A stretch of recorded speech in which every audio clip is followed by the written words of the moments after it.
안녕하십니까 여러분. 우리가 다시 하나님의 말씀 가운데 모이게 되었습니다. 오늘 말씀의 제목은 성령과 믿음으로 말미암는 의라는 제목입니다. 예수님께서 우리를 온전히 죄로부터 해방시키시는 그런 복음에 관한 내용입니다.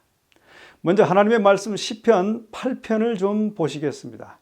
시편 8편 4절입니다. 아주 흥미로운 질문을 여기서 던지고 있어요. 사람이 무엇이간데 주께서 저를 생각하시며 인자가 무엇이간데 주께서 저를 권고하시나이까. 한글 킹 버전은 이렇게 기록되어 있어요. 사람이 무엇이기에 주께서 그를 마음에 두시며 인자가 무엇이기에 주께서 그를 돌보시나이까. 여러분, 이 질문의 뜻은 주여 사람이 무엇이간데 그렇게 관심을 가지시는 것입니까? 라고 묻는 거예요. 5절에 그 질문을 대답합니다. 5절에 그 질문에 대답합니다. 저를 천사보다 조금 못하게 하시고 영화와 존귀로 관을 씌우셨나이다. 여기서 이 천사라고 하는 단어는 히브리어로 엘로힘이라고 하는 단어입니다. 엘로힘이라는 단어는 구약 성경 많은 곳에서 하나님으로 번역되어 있습니다. 예를 들어 창세기 1장 1절에 보면 태초에 하나님께서 창조하시니라 라고 기록되어 있는데요. 여기서 태초에 엘로힘 하나님께서 창조하시니라 라고 말씀하시는 것입니다. 그러므로 천사보다 조금 못하게 하시고 영광과 존귀로 관을 씌우셨나이다 라고 하는 이 말씀이 의미하는 바는 하나님보다 조금 낮게 인간이 창조되었다는 것입니다. 피조물들 가운데서는 하나님과 가장 근사하게 닮게 창조되었다는 것입니다. 왕이 그 통치 영역에 가졌던 영광과 영예와 권위에 거의 근사한 것들을 피조된 우리가 가지고 있다는 것을 암시합니다. 하나님께서는 우리 모두를 그와 친밀한 관계를 갖는 존재로 창조하셨습니다. 창세기 1장 26절에 보면 우리가 하나님의 형상을 따라서 창조되었다라고 말씀하십니다. 그리고 이 세상을 다스리는 통치권을 우리에게 주셨습니다. 이 세상에서 우리는 하나님을 대표하는 존재들로 창조된 것이죠. 계속적으로 하나님과 친밀한 관계를 가지도록 창조되었습니다. 자, 그런데 마귀는 하나님을 싫어하죠. 그 마귀의 계획은 인간을 하나님으로부터 분리시키는 거예요. 그리고 파멸시켜버리는 것입니다. 그러나 우리 하나님께서 말씀하시기를 내가 너희를 너무 사랑하기 때문에 너희를 결코 그렇게 내버려 두지 않겠다라고 하는 것이 바로 하나님의 기별입니다. 그러나 하나님께서 만약에 범죄한 우리를 구원하시기 원하신다면 우리를 위해서 그분의 모든 것을 다 주셔야 한다는 것을 아셨어요. 우리는 그분께서 하신 그것을 다 받아들이면 되는 것입니다. 자, 사람이 범죄함으로 말미암아 우리 모두가 죄의 노예가 되었습니다. 이런 죄된 상태에서 우리 자신이 벗어난다는 것은 이제 아주 불가능한 것이 되었습니다. 로마서 7장에 사도 바울은 이 상태를 정확하게 묘사하고 있어요. 7장 18절입니다. 내 속 곧 내 육신에 선한 것이 거하지 아니하는 줄을 아노니 원함은 내게 있으나 선을 행하는 것은 없노라. 21절을 보시겠습니다. 그러므로 내가 한 법을 깨달았노니 곧 선을 행하기 원하는 나에게 악이 함께 있는 것이로다. 내 속사람으로는 하나님의 법을 즐거워하되 23절 내 지체 속에서 한 다른 법이 내 마음의 법과 싸워 내 지체 속에 있는 죄의 법 아래로 나를 사로잡아 오는 것을 보는도다라고 바울이 기록합니다. 바울이 여기서 말하는 바는 그가 선을 행하기를 원하고 하나님을 섬기기를 원해요. 그러나 그렇게 행하도록 하는 선한 것이 그 안에 없다라고 하는 것입니다. 그 지체 안에 있는 사망의 법이 그를 계속 끌어내려 실족하게 하는 거예요. 하나님의 법이 마음에 있어서 섬기기를 원할지라도 그는 자꾸 실족하는 것입니다. 아무리 그가 힘들게 노력해도 그렇게 할 수 없다는 것을 바울이 말하고 있는 것입니다. 여러분, 우리 모두는 그런 고투를 다 이해합니다. 우리가 그런 고투를 하면서 넘어지고 자빠지고 실패할 때 사단이 와서 너는 그리스도인도 아니야, 다 포기하지 그래, 그렇게 말합니다. 그는 거짓말장이에요. 사실은 우리가 그런 고투를 하는 그 자체가 바로 우리가 그리스도인이라는 증거입니다. 우리가 그리스도인이 되기 전에는 그런 고투를 할 필요도 없었습니다. 아마 그리스도인이 되기 전엔 곤란에 빠지지 않기 위해 좀 조심하며 살기는 했겠죠. 그러나 그것은 하나님을 섬기고자 하는 열망이 있어서 그런 것은 아니었을 겁니다. 하지만 그리스도인이 되고 이제 하나님을 섬기기를 원합니다. 그러나 우리가 하나님을 섬기기를 원할지라도 하나님께서는 우리 스스로는 그렇게 할 수 없다는 것을 아셨어요.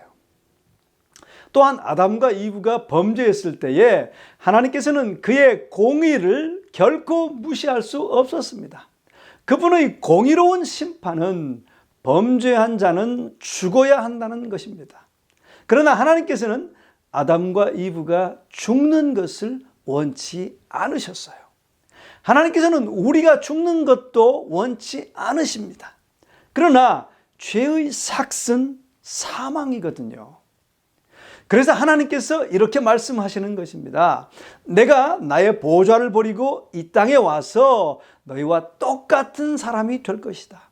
내가 인간이 되어서 너희들처럼 모든 면에 있어서 유혹받는 것을 내가 경험할 것이다.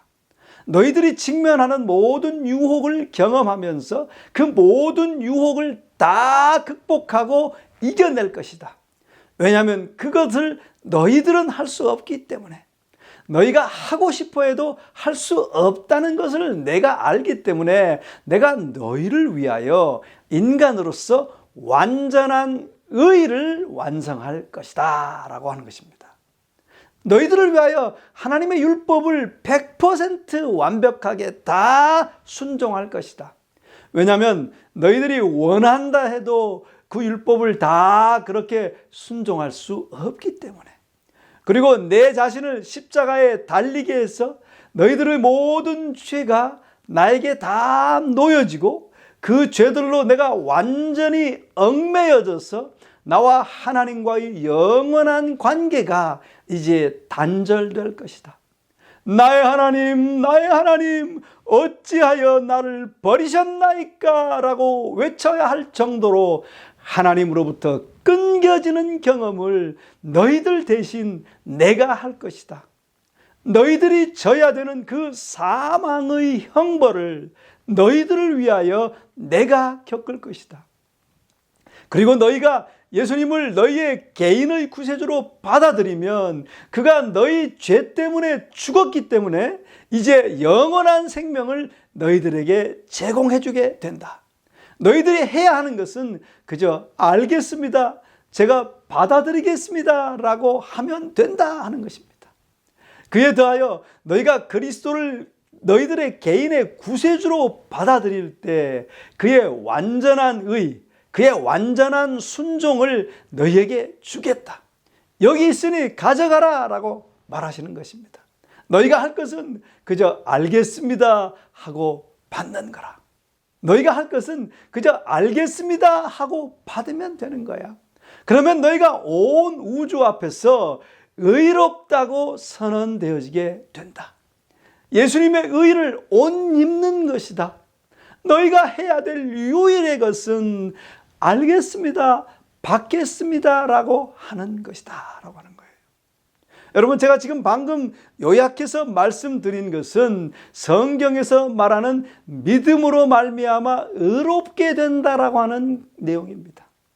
여러분, 우리들이 죄책과 죄의 형벌인 사망으로부터 이제 자유케 되는 것을 말하는 거예요. 왜냐하면 예수님께서 그 사망을 담당하셨기 때문입니다. 우리들은 이제 영생을 소유하게 된다는 것이죠. 왜냐하면 그분께서 그분의 영원한 생명을 주셨기 때문입니다. 그리고 모든 우주 앞에 이제 의롭다고 선언되어지는 것입니다. 그리스도 안에서 우리 모두가 의롭게 되는 것입니다. 우리가 해야 되는 것은 알겠습니다, 그리고 받아들이는 거예요. 그리스도의 의 밖에는 이 땅 위에는 누구의 의도 없습니다. 하나님의 말씀 빌립보 3장 9절을 보겠습니다. 바울은 이렇게 기록합니다. 그 안에서 발견되려 함이니 내가 가진 의는 율법에서 난 것이 아니요 오직 그리스도를 믿음으로 말미암은 것이니 곧 믿음으로 하나님께로서 난 의라 라고 기록합니다. 사도 바울은 율법에 의한 의가 무엇인지를 아는 사람이었어요. 그는 바리새인이었거든요. 율법을 지켜 의롭게 되기 위해서 모든 힘든 노력을 다했었습니다. 그러나 그가 그리스도인이 되었을 때 그가 이루려고 했던 그 의는 누더기와 같다는 사실을 깨닫게 된 거예요. 아무리 율법을 순종하기 위해 노력한다 해도 의롭게 하는 완전한 순종을 할 수 없다는 것을 깨달은 것이죠. 그래서 여기 말하는 겁니다. 내가 원하는 의는 율법에서 난 것이 아니요 그리스도로부터 받는 의를 원한다는 것입니다. 오직 그리스도를 믿음으로 말미암아 얻는 의를 말하는 것이에요. 곧 믿음으로 하나님께로서 난 의를 말하는 것입니다. 자, 또 사람이 범죄했을 때 하나님께서 표준을 낮추실 수 없었습니다. 하나님께서 너희들이 죄인이기 때문에 완전하게 율법을 지킬 수 없는 거 알아. 그러니까 할 수 있는 만큼만 최선을 다해봐. 그러면 되지 뭐 라고 말씀하실 수 없으셨어요. 그분은 의로우신 분입니다. 그러므로 하나님께서는 그분의 율법에 완전한 순종을 우리들에게 요구하십니다. 그렇다면 문제인 것 같죠? 우리 모두는 예수님을 영접한 후에도 대부분 다 이 땅 위에서 살아갑니다. 십자가상의 강도는 예수님을 영접하고 땅에 내려와서 죄된 세상 가운데 그리스도인으로서 살기 위해 노력할 필요 없이 그날 죽었어요. 그러나 여러분들과 저는 그리스도인이 된 후에 이 세상에 살면서 항상 유혹을 받고 살아가야 합니다. 하나님께서 그걸 아시고 내가 너희들을 위하여 이렇게 할 것이다. 내가 하늘 보좌에서 내려와 너희들과 똑같은 사람이 되어서 너희들처럼 모든 면에 있어서 다 유혹을 받고 너희들을 위해 그 모든 유혹에서 승리할 거다. 왜냐하면 너희들이 아무리 신실하게 나를 순종하려고 해도 그렇게 할 수 없는 것을 내가 알기 때문에 내가 너희들을 위하여 모든 유혹을 이기는 완전히 의로운 삶을 살고 모든 율법을 지키는 삶을 살 것이다. 그리고 예수님께서 십자가에 돌아가셨을 때 우리의 죄된 본성에 어떤 일이 발생하게 되었던 것입니다. 여러분, 우리가 예수님을 영접하고 침례를 받을 때 로마서 6장 3절은 이렇게 기록하고 있습니다. 그리스도 예수와 합하여 침례를 받은 우리는 그의 죽으심과 합하여 침례받은 줄을 알지 못하느뇨. 그러므로 우리가 그의 죽으심과 합하여 침례를 받음으로 그와 함께 장사되었나니. 로마서 6장 6절은 그것을 더 깊게 설명합니다. 우리가 알거니와 우리 옛 사람이 예수와 함께 침례를 통하여 십자가에 못 박힌 것은 죄의 몸이 멸하여 다시는 우리가 죄에게 종노릇하지 아니하려 함이니라고 말씀은 기록하고 있습니다. 이 말씀들을 정리해 보면 죄인이 예수를 영접하고 침례를 받을 때 우리의 죄된 옛 자아는 그리스도와 함께 죽었어요. 죄된 우리의 옛 자아는 죽었고 그리스도와 함께 장사되었습니다. 그러므로 이제 그 죄된 옛 본성이 우리를 결코 더 이상 지배할 수 없습니다. 그래서 6절 후반부에 보면 다시는 우리가 죄에게 종노릇하지 아니하려 함이라 라고 그렇게 기록하고 있는 것입니다. 자, 여러분, 어떻게 그렇게 될 수 있을까요? 하나님께서 이것을 가능할 수 있도록 하겠다라고 말씀하십니다. 그것은 바로 그리스도께서 우리 안에 사시는 것을 통해서입니다. 지금 지난 2시간 동안 우리가 공부하면서 성령의 침례를 통해 그리스도께서 우리 안에 거하시게 된다라고 제가 말씀드렸죠. 성령의 침례를 통하여 그리스도께서 우리 안에 거하시면 우리가 유혹받을 적마다 우리 안에 계신 그리스도께 주님의 승리를 내게 주십시오라고 단순히 요청함으로 승리하게 하실 것이라는 것입니다. 화이pun께서 시대의 소망을 기록하셨을 때 그분은 이 원리를 이해하고 계셨습니다. 악에 대한 유일의 방어는 그분의 의를 믿는 것을 통하여 그리스도께서 성령으로 마음속에 내재하시는 것이다 라고 증언합니다. 여러분, 우리가 바울 선생님께 한번 물어볼 수 있습니다. 바울 선생님, 어떻게 그렇게 놀라운 그리스도인의 삶을 살 수 있으셨습니까? 바울이 아마 이렇게 대답하셨을 거예요. 갈라디아 2장 20절, 내가 그리스도와 함께 십자가에 못 박혔나니 그런즉 이제는 내가 산 것이 아니요 오직 내 안에 그리스도께서 사신 것이라. 이제 내가 육체 가운데 사는 것은 나를 사랑하사 나를 위하여 자기 몸을 버리신 하나님의 아들을 믿는 믿음 안에서 사는 것이다 라고 대답하셨을 거예요. 이 말씀에서 내가 그리스도와 함께 십자가에 못 박혔나니 라고 하는 것은 옛 죄된 사울은 그리스도와 함께 죽고 장사 지내졌다라고 하는 말입니다. 바울은 이렇게 말하는 것입니다. 그럼에도 불구하고 내가 지금 살아있죠? 지금 살아가고 있습니다. 그러나 살아있는 것은 내가 아닙니다. 바울의 말은 너희들이 나를 볼 때 내가 아니고 내 안에 계시는 그리스도를 보는 것이다 라고 말하는 거예요. 여러분들이 보는 살아가는 나의 생애는 하나님의 아들을 믿는 믿음으로 살아가는 것이다.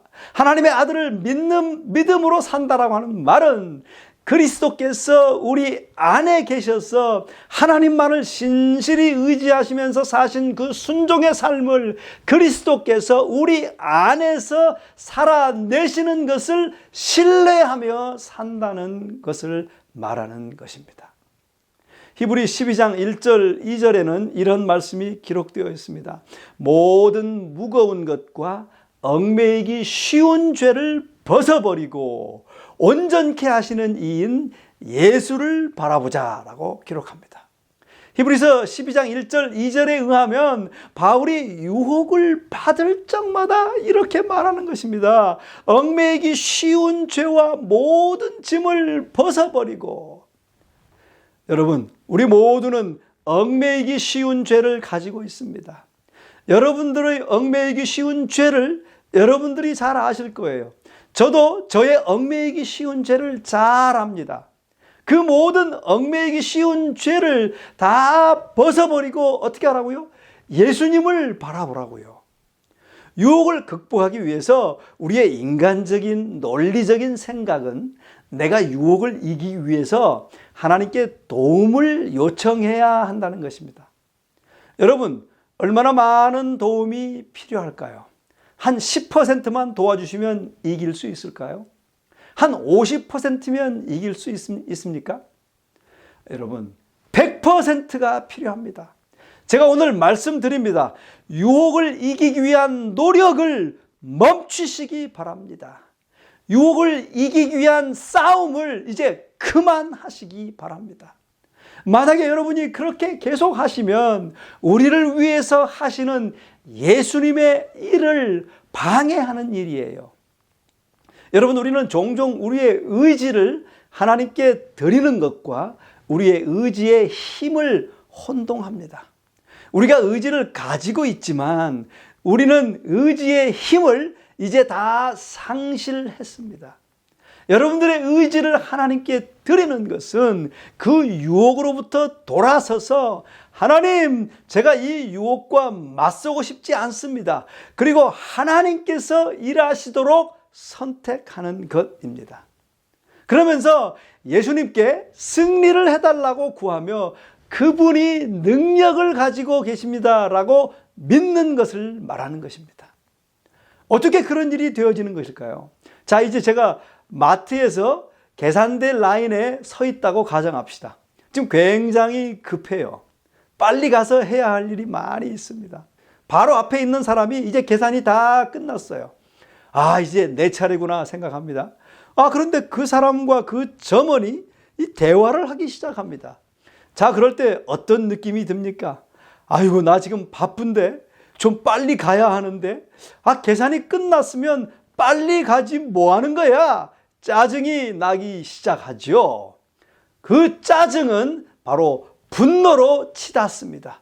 이런 상황을 그리스도인으로서 우리는 어떻게 대해야 할까요? 예수님께서는 우리들을 위해서 짜증나는, 조바심 나는 그 유혹을 다 이기셨습니다. 왜냐하면 우리가 그것을 이길 수 없는 것을 아셨기 때문에 그분께서 다 경험하시고 승리하셨어요. 그러므로 그런 짜증나는, 조바심 나는 상황 가운데 있을 때에 바로 예수님께 고개를 향하고 예수님, 인내할 수 있도록 예수님의 인내를 좀 저에게 주십시오.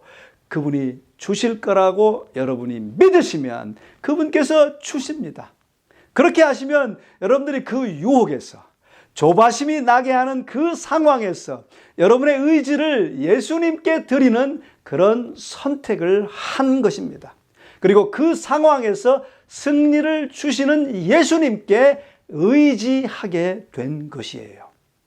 여러분들이 만약 모든 조바심 나는 상황마다 그렇게 하시면 이제 얼마 있다가 똑같이 마켓에서 줄에 서 있게 되고 똑같은 상황이 벌어져도 더 이상 조바심 나지 않게 될 것입니다. 무슨 일이 벌어진 것입니까? 예수님께서 해내시는 것이지요. 예수님의 인내심이 우리 안에서 실행되는 것입니다. 여러분들의 필요와 예수님을 결코 분리시키지 마시게 되기를 바랍니다. 하나님께 나를 좀 인내심이 있게 해주세요. 그렇게 말하지 마세요. 그렇게 말하시는 것은 하나님께서 좀 도와주셔서 나의 죄된 본성을 변경해서 그 죄된 본성이 인내심 있게 해주시기를 원하시는 거예요. 하나님께서는 우리의 죄된 본성을 변경시키려고 하는 것이 아니고 그 죄된 본성을 말살해 버리시기를 원하십니다. 그러므로 그렇게 하시는 대신 우리 안에 계시는 그리스도를 바라보고 우리에게 필요한 것을 달라고 그렇게 기도하시기 바랍니다. 그렇게 하실 적마다 그것은 조바심 내는, 짜증내는 여러분들의 자아를, 그 죄된 본성을 십자가에 못 박는 것입니다.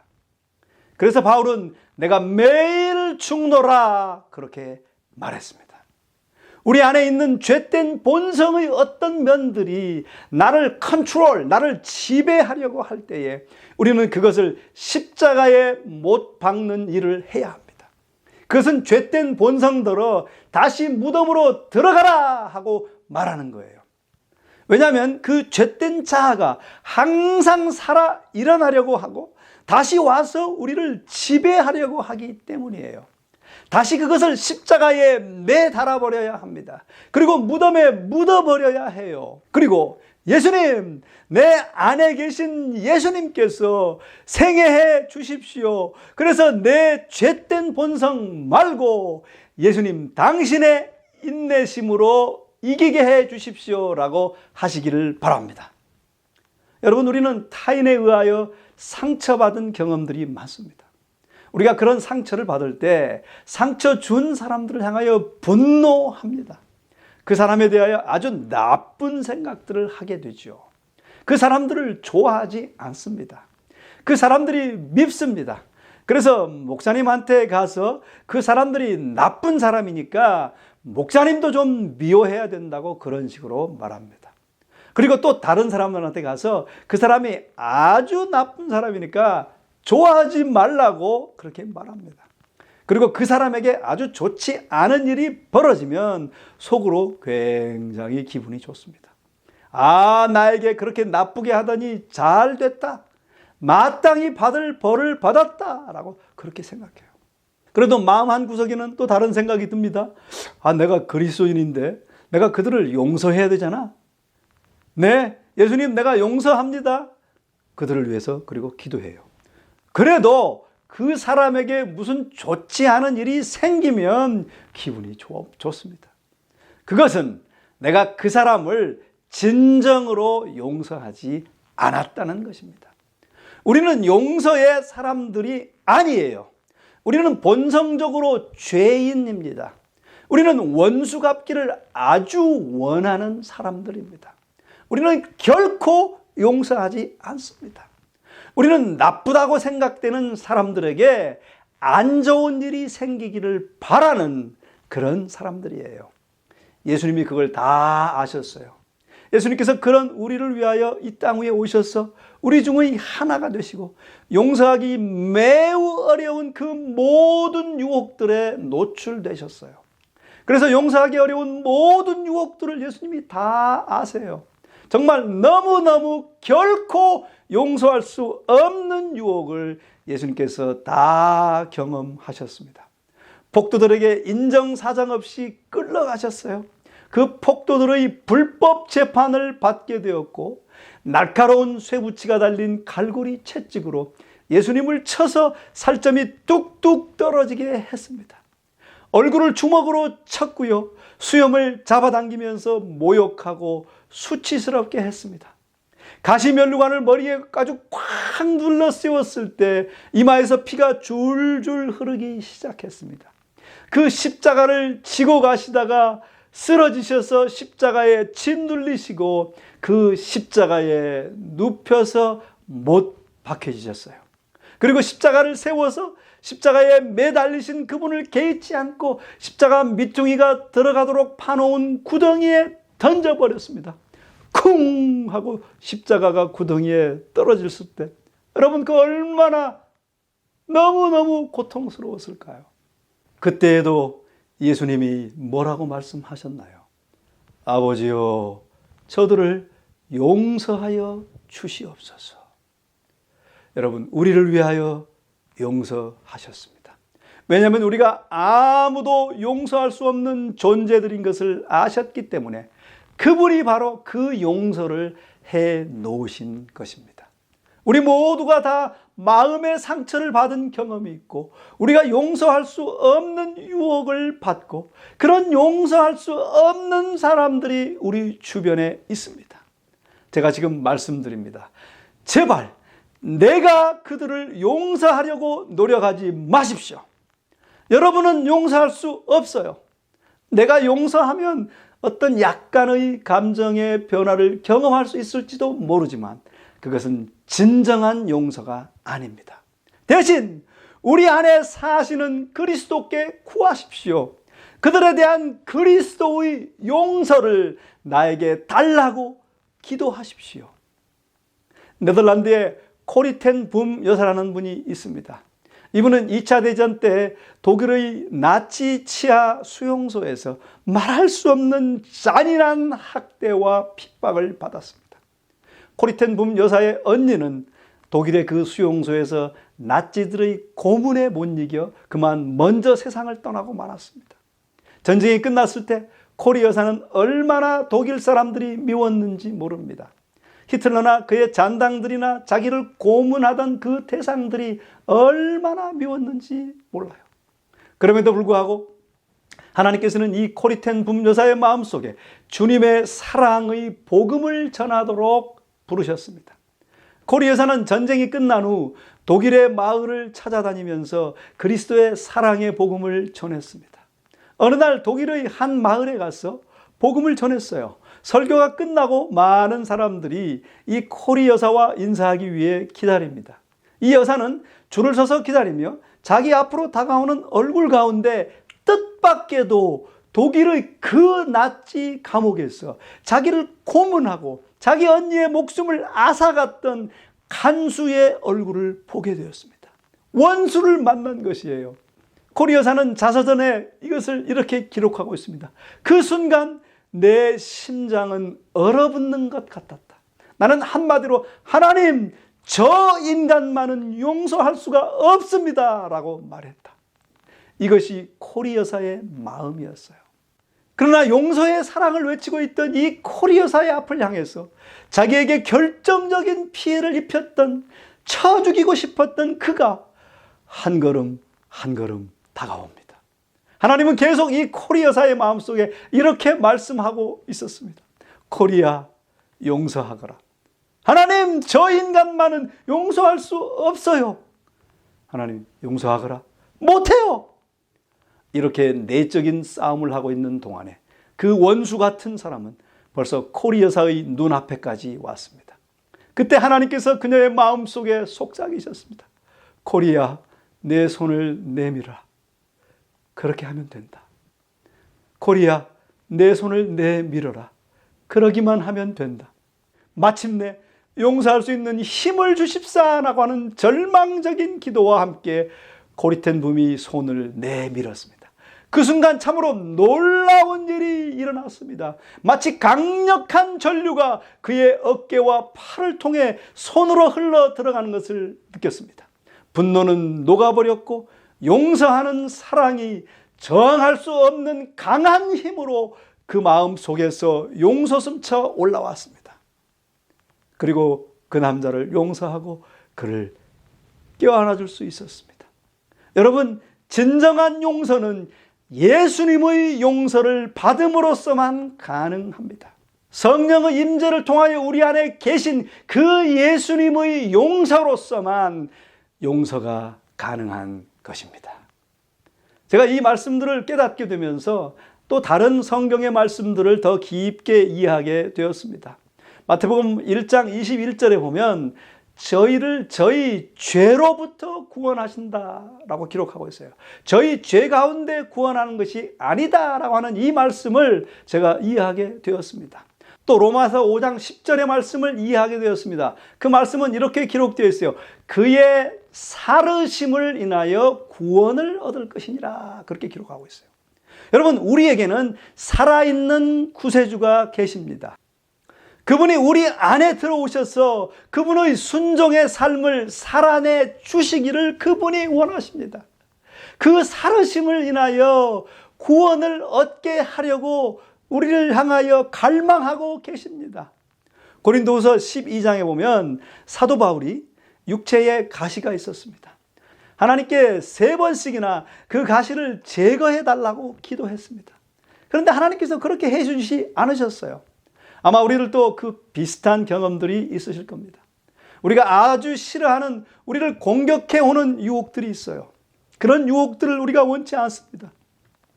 하나님께 그 유혹들을 좀 제거해 달라고 기도한 적이 있었을 것입니다. 거기에 굴복하고 싶지 않은데 계속 그 유혹이 다가와서 자꾸 우리가 넘어집니다. 그런데도 하나님께서 그 유혹을 제거해 주지 않으세요. 바울도 하나님께 그의 가시를 제거해 달라고 3번씩이나 기도했는데 하나님께서 노라고 대답하셨어요. 그리고는 이렇게 대답하셨어요. 9절입니다. 내게 이르시기를 내 은혜가 내게 족하도다. 이는 내 능력이 약한 데서 온전하여짐이라 하신지라. 즉 이 말씀의 뜻은 바울아, 내가 이미 그 문제를 처리해 놓았다. 그리고 말씀하시기를 내 능력이 너의 약한 데서 온전하여짐이라 라고 말하시는 것입니다. 여러분, 만약 우리가 그 유혹을 바라보고 그 유혹과 싸우려고 하는 것은 어떤 힘을 내가 좀 얻어가지고 내가 그 유혹과 싸우려고 하는 것입니다. 그런 우리는 우리의 약함을 깨닫고 있지 못하는 거예요. 하나님께서 바울에게 말하시는 것은 네가 완전히 네 자신은 약하고 힘이 전혀 없다라고 확신할 때 그때의 나의 강함이 온전히 나타나게 된다는 것입니다.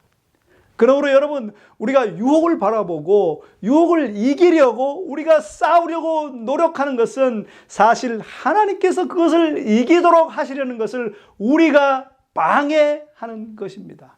우리의 힘으로는 그 유혹을 이길 수 없다고 하는 처절함과 불가능하다는 것을 깨닫게 되는 순간에, 그리고 그것으로부터 물러나서 예수님의 승리를 이 상황에서 주십시오라고 하면, 그러면 우리는 결코 전에 경험하지 못했던 하나님의 놀라운 권능을 우리 삶에서 경험하게 되는 것입니다. 예수님을 전에 결코 알지 못했던 더 깊은 관계로 알게 되는 그런 경험을 하게 될 것입니다.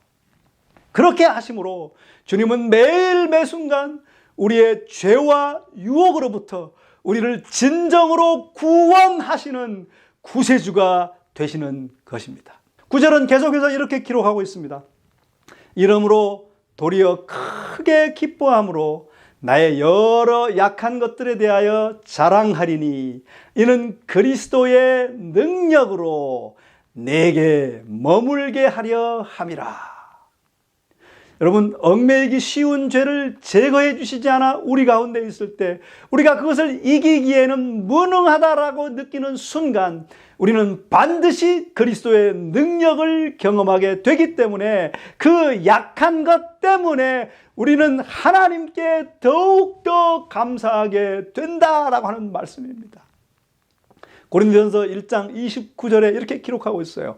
이는 아무 육체라도 하나님 앞에서 자랑하지 못하게 하려 하심이라. 전에는 제가 이렇게 생각했어요. 제가 하늘에 가면 이렇게 말할 것이다. 예수님, 나를 위해서 하신 모든 것들을 인해서 감사합니다. 그러나 나도 나름 노력 많이 했어요. 그러나 이제 오늘 드린 여러 성경 구절의 말씀들을 통해서 내가 아무리 열심히 노력한다 할지라도 나는 결코 승리할 수 없다는 사실을 진정으로 확신하게 되었어요. 그래서 바울은 이는 아무 육체라도 하나님 앞에서 자랑하지 못하게 하려 함이니라 라고 선언하고 있는 것입니다. 여러분, 우리가 자랑할 것이 눈꼽만큼도 아무것도 없습니다. 아, 내가 이걸 했고 저걸 했습니다 라고 말할 것이 아무것도 없어요. 아무것도 없습니다. 30절은 이렇게 기록합니다. 너희는 하나님께로부터 나서 그리스도 예수 안에 있고 예수는 하나님께로서 나와서 우리에게 지혜와 의로움과 거룩함과 구속함이 되셨으니, 즉 이 말씀은 예수님이 모든 것이라는 것입니다. 예수님이 우리의 지혜이시고요, 또 우리의 의이시고요, 그분이 우리의 거룩함이시고요, 그분이 우리의 구속함이십니다. 31절에 기록된 바 자랑하는 자는 주 안에서 자랑하라 함과 같게 하려 함이니라. 여러분, 우리가 하늘에 가면 왜 우리의 모든 면류관을 예수님 앞에 벗어 던지고 그분 앞에 무릎을 꿇는지를 이해하게 되었습니다. 우리는 그 모든 면류관을 받을 자격이 없어요. 그 면류관을 얻기 위해서 우리가 한 것은 아무것도 없습니다. 우리가 한 것이라고는 예수님께서 하신 그 모든 것들을 믿음으로 받은 것밖에는 없는 것입니다. 그러므로 우린 그분 발 앞에 면류관을 다 벗어 던지는 거예요. 예수님, 우리 모두를 구원해 주셔서 정말 감사합니다. 예수님께서 모든 걸 다 해주셔서 감사합니다. 내가 자랑할 것은 아무것도 없습니다. 하나님께서 그렇게 모든 것을 우리를 위해 예비하셨습니다 라고 말하게 되는 거예요. 제가 드리는 이 메시지는 예수님 오시기 바로 전에 그분의 백성들에게 하나님께서 하시는 마지막 사역인 것을 말씀드리고 싶습니다. 여러분, 우리는 성령의 침례와 성령의 침례로 인하여 믿음으로 말미암아 의롭게 된다는 진리를 반드시 이해하셔야 합니다. 마지막 사건들을 겪어내기 위해서 이 두 가지 것을 꼭 이해하셔야 합니다. 그래야 그분의 재림을 준비할 수 있는 거예요. 제가 오늘 여러분과 함께 나누는 이 말씀을 이해하지 못하시는 상태에서 천사들이 내 사방의 바람을 놓으면 그 유혹들은 너무 극심하기 때문에 우리가 그것들을 극복할 수 없을 것입니다. 그러나 우리가 그 모든 상황에서 예수님의 승리가 우리의 승리가 되도록 구하면 그 승리를 이길 더 강한 유혹은 아무것도 없어요. 왜냐하면 어떠한 유혹도 예수님보다 더 강한 것은 없기 때문에 그렇습니다. 예수님께서 그 모든 승리를 다 이루어 놓으셨어요. 그 승리를 주시도록 우리가 그분에게 구해야 되는 것입니다. 계시록 10장 7절에 있는 말씀을 보겠습니다. 일곱째 천사가 소리내는 날 그 나팔을 불게 될 때 하나님의 비밀이 그 종 선지자들에게 전하신 복음과 같이 이루리라 라고 기록합니다. 주님 오시기 바로 전 일곱째 천사가 나팔을 부는 날 하나님의 비밀이 교회 안에서 이제 복음과 같이 이루어지게 될 것입니다. 그 하나님의 비밀이 무언가요? 골로새 1장 27절에 그 답이 있어요. 하나님이 그들로 하여금 이 비밀의 영광이 이방인 가운데 어떻게 풍성한 것을 알게 하려 하심이라. 이 비밀은 다 함께 읽겠습니다. 너희 안에 계신 그리스도시니 곧 영광의 소망이니라. 아멘. 이것이 바로 예수님 오시기 바로 전에 하나님의 백성들의 생애에서 하나님께서 하시는 그 마지막 일입니다. 그분께서는 복음의 비밀의 일을 우리들의 생애와 교회에서 마치실 것입니다. 그것은 우리가 그 비밀을 알고 경험할 때 우리 안에서 발생하는 것입니다. 즉 성령의 침례와 예수께서 우리 안에 사시는 것, 즉 성령의 침례를 통하여 그리스도께서 우리 안에 거하시는 것입니다. 우리가 그리스도께서 우리 안에서 그분의 삶을, 곧 하나님의 영광의 삶을 어떻게 살아내시는가를 배웠잖아요. 그리고 제가 지난 시간에 말씀드렸잖아요. 영광은 하나님의 성품이라고. 그래서 그 영광의 소망, 우리가 영광스럽게 사는 삶의 소망, 그 소망의 비밀은 바로 우리 안에 계신, 우리 안에서 영광의 삶을 살아내시는 그리스도이신 것입니다. 바로 이렇게 마지막 때에 하나님의 영광이 하나님의 백성들의 삶을 통하여 이 땅 위에 환하게 비춰지게 될 것입니다. 그 영광의 놀라운 빛이 하나님의 백성들의 삶을 통해 100% 완전하게 세상을 향하여 비춰지게 될 것입니다. 이것이 바로 그리스도의 재림이 가까웠다고 제가 확신하는 이유입니다. 하나님께서 이 기별을 보내주셔서 세상에 있는 하나님의 남은 자손들이 그렇게 준비되도록 하고 계십니다. 여러분, 유다서의 말씀을 한번 살펴보겠습니다. 유다서 24절에 보면 이제 능히 너희를 보호하사 넘어지지 아니하게 하시고 자기의 영광의 임재 앞에 흠없이 큰 기쁨으로 서게 하실 수 있는 그분을 말씀하고 있어요. 자, 여러분, 이 말씀이 이제 어떻게 성취되는지를 아시겠죠? 그분께서 그리스도께서 우리를 보호하사 넘어지지 않게 하시고 우리가 내 힘으로 넘어지지 않게 되는 것이 아니고요, 모든 유혹으로부터 넘어지지 않게 하시는 것은 바로 그분, 즉 그리스도라고 말씀하시는 것입니다. 이런 일이 일어나는 원리는 우리가 유혹받을 때 어떻게 그리스도께 구하여 넘어지지 않고 유혹에서 승리하게 되는지 아까 제가 말씀드렸잖아요. 또 이 말씀은 말하기를 자기의 영광의 임재 앞에 흠없이 큰 기쁨으로 서게 하실 수 있는 그분을 말씀하고 있습니다. 영광의 임재 앞이라고 하는 말씀은 바로 예수님께서 재림하실 때를 말합니다. 재림을 맞기 위해 우리는 그리스도를 통하여 이 말씀처럼 반드시 흠없는 사람이 되어야 합니다. 바로 이런 방식으로 요한일서 3장 2절의 말씀, 그분이 나타나심이 되면 우리가 그와 같을 줄을 아는 것은 이라고 하는 말씀이 성취되는 것입니다.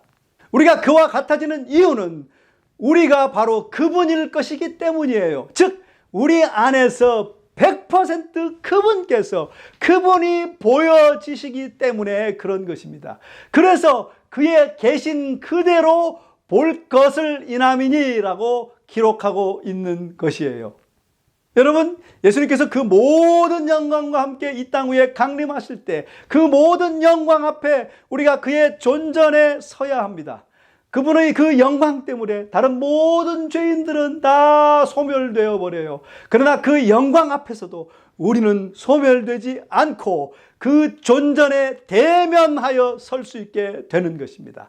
영광의 존재들이 된 우리가 영광의 주님을 대면할 수 있게 될 것입니다. 왜냐하면 그리스도께서 우리 안에 거하심으로 우리는 그리스도의 영광의 존재이고 또 그 영광의 근원이신 그리스도를, 즉 영광이 영광을 대면하게 되는 것이기 때문입니다. 우리는 죽지 않을 거예요. 왜냐하면 옛 우리 죄된 우리 자아들은, 우리는 이미 십자가에서 죽었고 장사되었기 때문입니다. 그리고 이제 우리는 불멸의 새 몸을 입고 그분과 함께 본향으로 가게 될 것입니다. 우리 모두가 바로 그 영광스러운 그날을 준비하는 우리 모두가 되시기를 진심으로 간절히 호소합니다. 감사합니다. 기도하시겠습니다. 사랑의 아버지 하나님, 이 놀라운 진리를 하나님의 귀한 백성들에게 내려주셔서 감사합니다. 성령의 침례를 통하여, 성령으로 우리 안에 거하시는 그리스도를 통하여 우리가 영광의 삶을 살 수 있게 하심을 진심으로 감사합니다. 그 복음의 비밀, 우리 안에 계신 그리스도께서 그 영광의 소망을 이루셔서 영광 가운데 재림하시는 우리 주님을 우리가 영광 가운데 영광이 영광을 만나게 되는 그런 놀라운 일이 일어날 수 있도록, 그것이 꼭 성취될 수 있도록 아버지 우리 모두에게 축복하여 주시옵소서. 예수님의 이름으로 간절히 기도하옵나이다. 아멘.